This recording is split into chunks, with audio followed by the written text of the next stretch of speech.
S'agit-il d'une erreur de jugement de la part du SAMU ou d'un drame que rien n'aurait pu permettre d'éviter? En janvier dernier, un jeune artisan boulanger de 24 ans est mort après plusieurs appels au service de secours.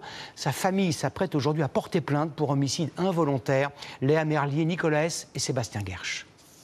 Le 28 janvier dernier, lorsque Dorothée appelle le SAMU, son fils, Esteban, 24 ans, suffoque.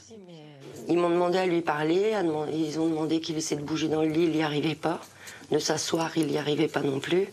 Et il me disait, ça me fait mal quand je respire, j'arrive pas à respirer correctement, ni à enlever l'air de mes poumons.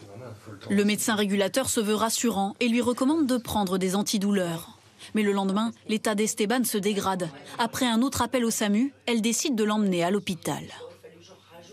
J'ai juste eu le temps de descendre la marche de la cuisine qui s'est écroulée dans mes bras. Et c'est au moment où je l'ai allongé dans la voiture que j'ai vu que non. Et c'était pas un malaise, que c'était le cœur s'est arrêté, quoi. Le jeune homme décède des suites d'un pneumothorax.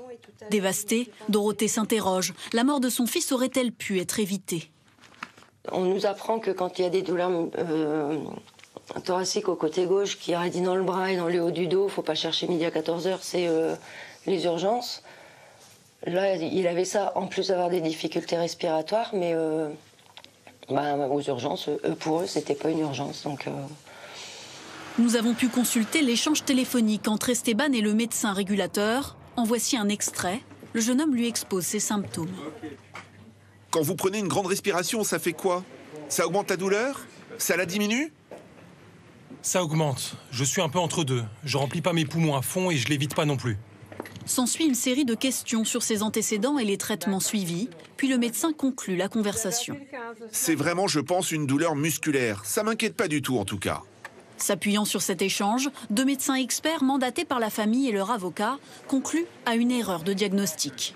Sollicité, le centre hospitalier du Mans déclare: Nos pensées vont à la famille et aux proches du défunt.